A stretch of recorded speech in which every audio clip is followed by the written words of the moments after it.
Alright, so in the last episode I was on my way back to work. You know, the last few months have been to and from. I can promise this is the last episode which doesn't involve me being at a boat, so that's good news. But yeah, in the last episode I was going back to the place I really didn't want to go. So back to the place where now, you know, 16 months, 17, maybe 18 months before that I'd left when I last worked the job I used to do. And yeah, various reasons, going back there wasn't easy. But anyway, here is a little bit of me at work.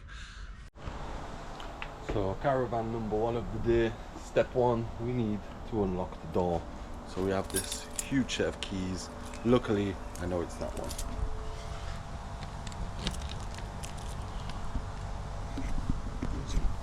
Wasn't locked. Then make sure all the taps are off.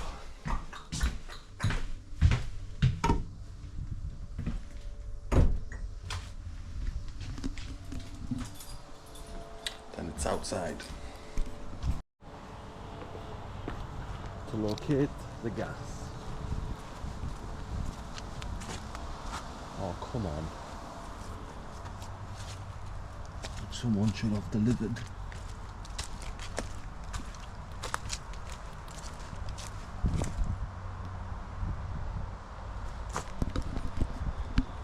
Come on, man, it's the first one of the day.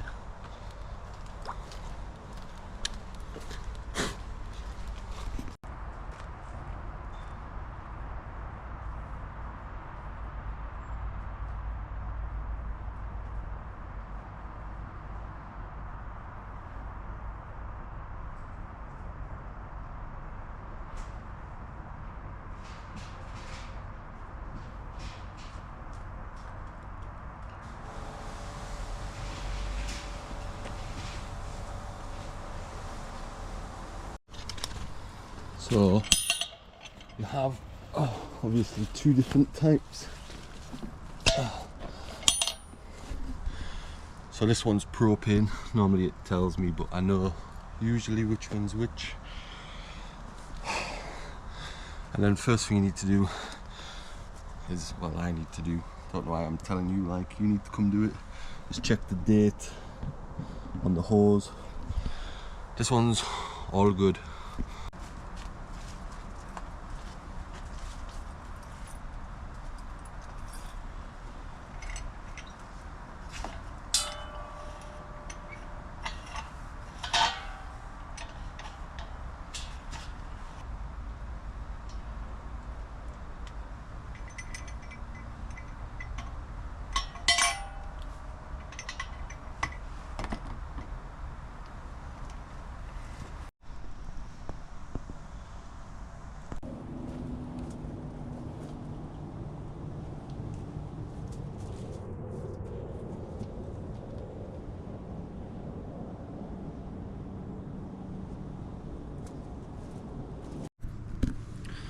Then once I've located where the water is, you first want to turn off the purge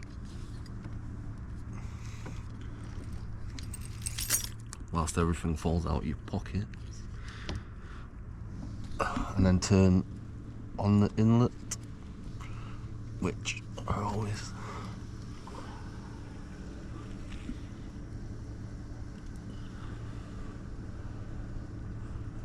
drip. And then if I hear the water run through, it means I don't need to go find the outside water tap. Alright, so next up,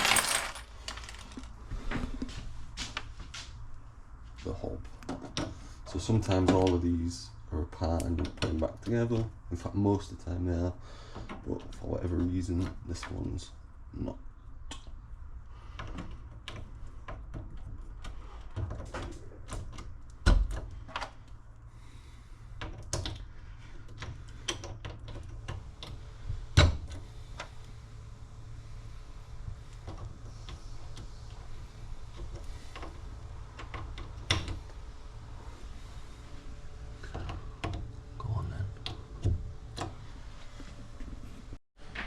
Then you make sure the electric is on by finding the fuse box, quite often in the toilet.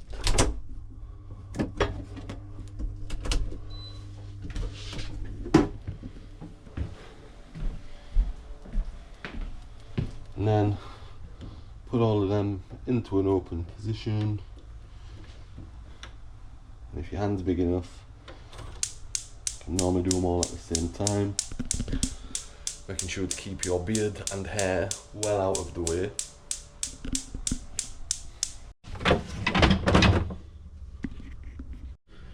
Before you can bring the gas through, these little pumps here, it's on and off for the pipes, but if you pump them a few times, the gas then comes through. Hand on all four.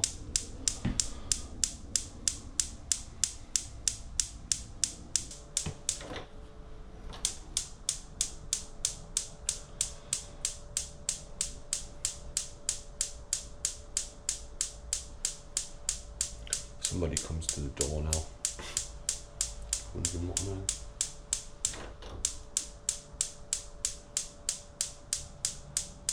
And then when it's taking a while, you're questioning yourself, did you turn the gas bottle on? A few moments later. But really, did I turn it on? As all things, it's going to be a 20-minute episode of me trying to turn on one off. Now, I've just been outside, swapped it onto the other hose. Usually there'd be two on, but obviously there were a gas bottle. And I think the problem's with the switcher. Yeah, because that's coming through now. So the problem is with the part, because you have two bottles on, so that in theory one never runs out, because you're always changing the empty, and that automatically is meant to swap over once one goes empty. So that must be broken, because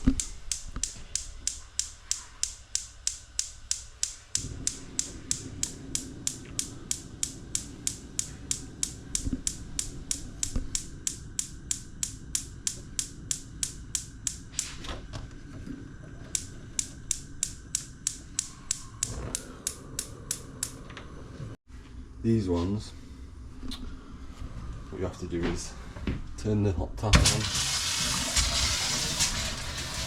It should start ticking.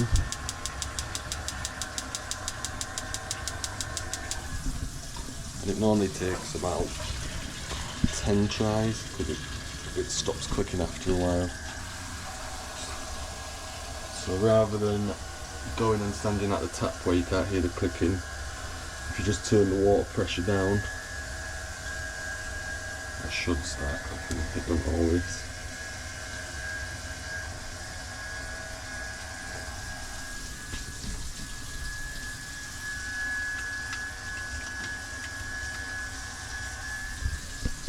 If not, you just have to do it at the tap. Wait for it to go off. And it starts clicking again. This normally takes, in these ones, about 10 tries.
Then, to get rid of the potential risk of Legionnaire's disease, however you say it, I won't even know how to spell it, to be honest.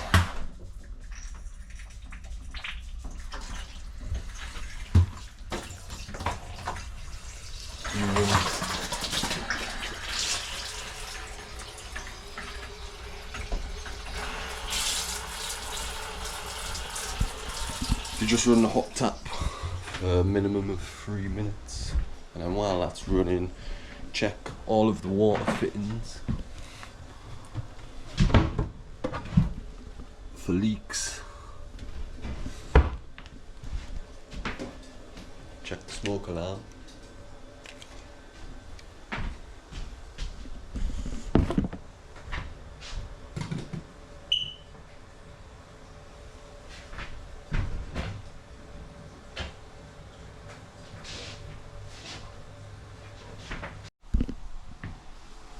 You should collect all of these and take them back to the boat for the mouse infestation. Might not be an I have only seen one, but I'm not there again, am I? So probably moving on. So now we've created a mini spa in here because I forgot to open the window. Can turn that off. Make sure I've not left anything, forgot anything.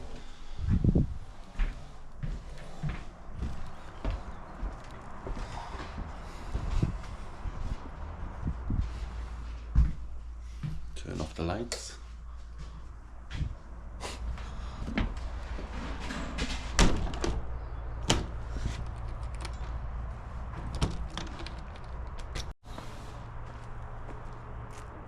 And then repeat for the next 7 hours and 45 minutes. Alright, so that work in the campsite I used to work on lasted from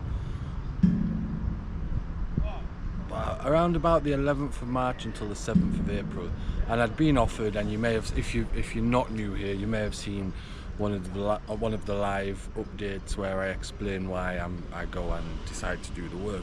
So from there it was up to the Ardèche where I used to work now years and years and years ago, and I was quite looking forward to getting up there, and you'll see in the next episode why it's not so straightforward to leave a boat situation in the one I was in.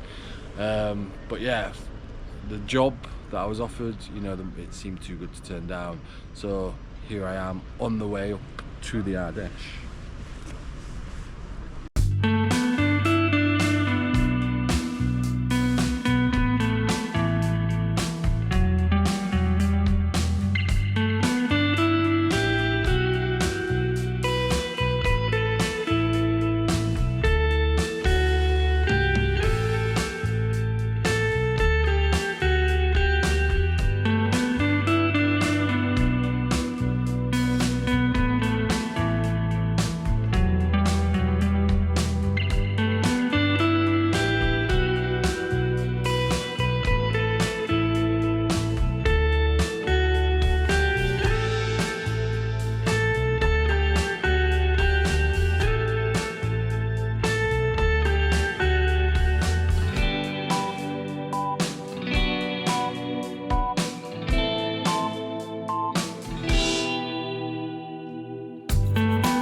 And then from there I'd been offered a job that was a bit more permanent as in not permanent, but would have taken me until September. Now I did do a real-time update about that at the time. In hindsight, this is now obviously after, I could put the footage of why I'm justifying going up there, and I could put all the footage of being up there. The idea was I was going to go up there and I was going to make the best of it, try occupy myself by filming the stuff I was doing while I was up there. And there may be a bonus episode later on. Whether it's a bonus or not, I'm not too sure. But to be honest, I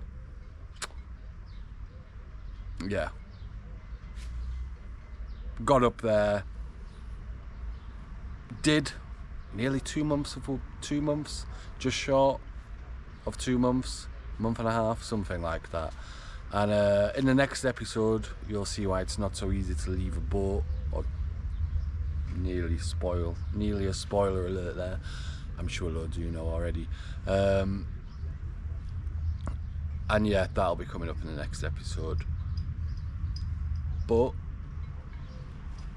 there's a little sneak peek at the end of this, so stay tuned for that, of what's coming up in the next episode. But yeah, you know, you saw a little footage of me there putting up a TP, etc., trying to make it as comfortable as I could while I was there. And you know, I was meant to be there a bit longer than I ended up being there, but next time